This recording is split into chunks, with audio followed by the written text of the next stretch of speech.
त्यानंतर पाहणार आहोत महाफास्ट 50 बातम्या।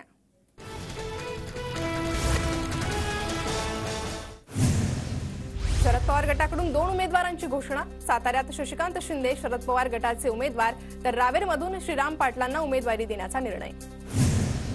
रावेरमध्ये भाजपच्या रक्षा खडसे विरुद्ध श्रीराम पाटलांमध्ये लढत। शरद पवार गटाकडून रावेर लोकसभेसाठी श्रीराम पाटलांना उमेदवारी जाहीर। ठाणे विभाग भाजपसाठी महत्त्वाचा। ठाणे विभागामध्ये भाजप एक प्रमुख पक्ष। फडणवीसांचं सूचक वक्तव्य। भाजपचा ठाणे लोकसभेवर दावा असल्याच्या चर्चा।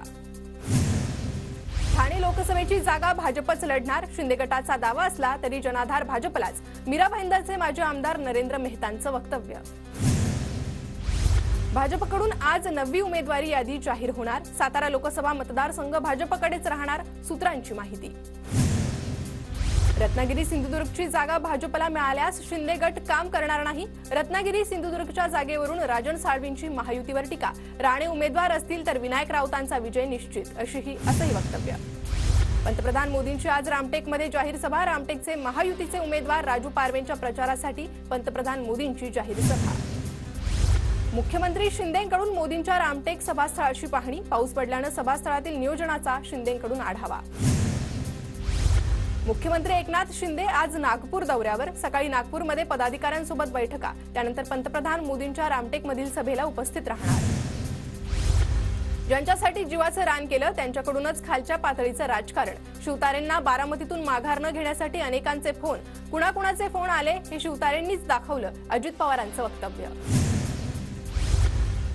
माड्यात पवारांना 6 तालुक्यात चालू शकेल असा उमेदवार सापडत नाही। सर्वेही विरोधात जात असल्यानं पवार उमेदवार बदलतात। रणजित निंबाळकरांची शरद पवारांवर टीका। रोहिणी खडसेंनी सोशल मीडियावरून एकनाथ खडसेंचा फोटो हटवला। एकनाथ खडसे भाजपात जाणार असल्यानं फोटो हटवल्याची चर्चा। उद्योगमंत्री उदय सामंत आज वाशिम दौऱ्यावर। खासदार भावना गवळींची भेट घेऊन मनधरणी करणार। यवतमाळ वाशिम लोकसभा मतदारसंघात उमेदवारी न मिळाल्यानं भावना गवळी नाराज। राज ठाकरेंच्या भूमिकेचे मनसेत पडसाद। मनसेचे सरचिटणीस कीर्तिकुमार शिंदेंची पक्षाला सोडचिठ्ठी।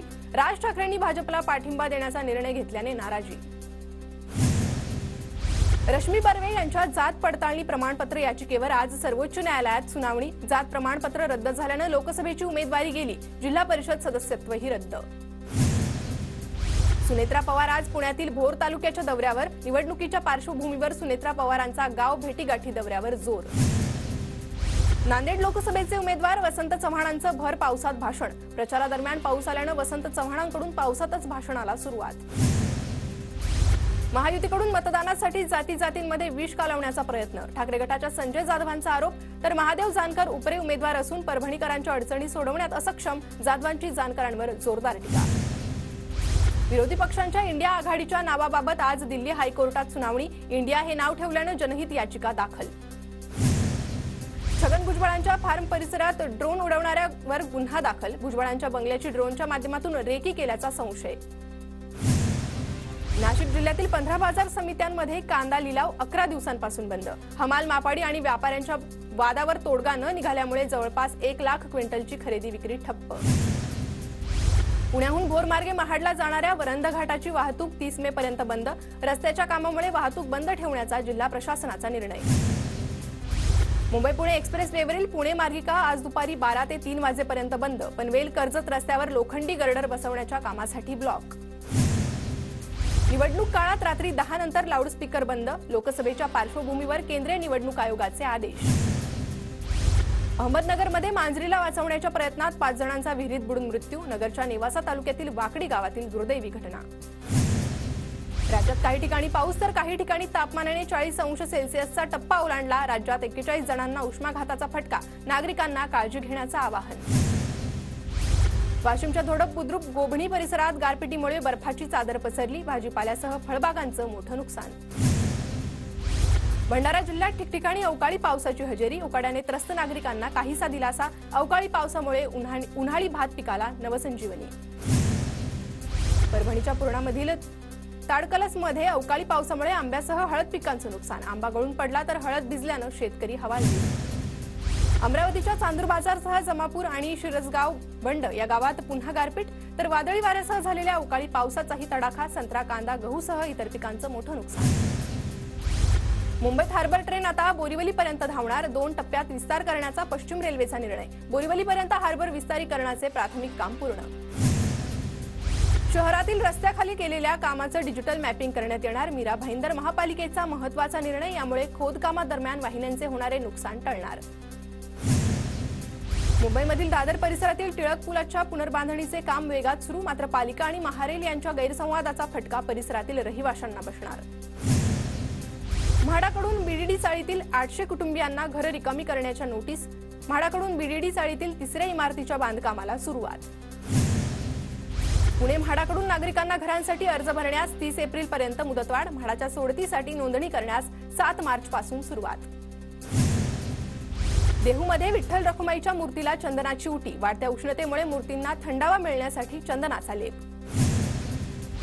सावित्रीबाई फुले पुणे विद्यापीठातील नियुक्त्या आचारसंहितेमुळे रखडल्या. कुलसचिव अधिष्ठाता या पदांच्या नियुक्त्यांसाठी जूनपर्यंत प्रतीक्षा.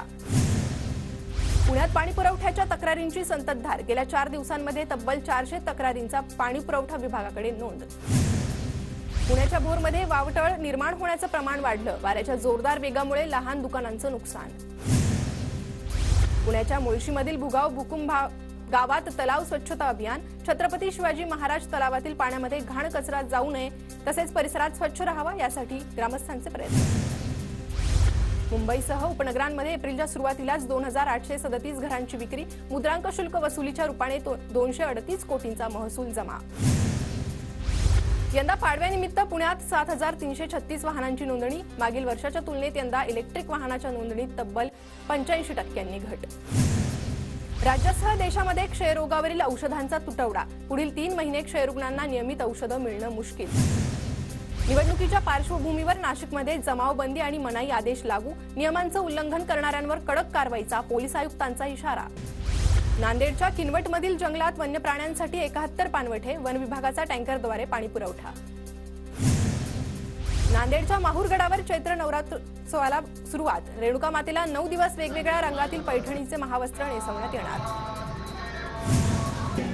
नाशिकच्या नांदगावात खंडेराव महाराजांचा यात्रोत्सव संपन्न. यात्रेनिमित्त 12 गाड्या ओढण्याच्या कार्यक्रमाला भाविकांची मोठी गर्दी. छत्तीसगड राज्यात डोंगरावरून दरीत बस पडली. अपघातात 14 नागरिकांचा जीव गेला. जखमी प्रवाशांची परिस्थिती नाजूक.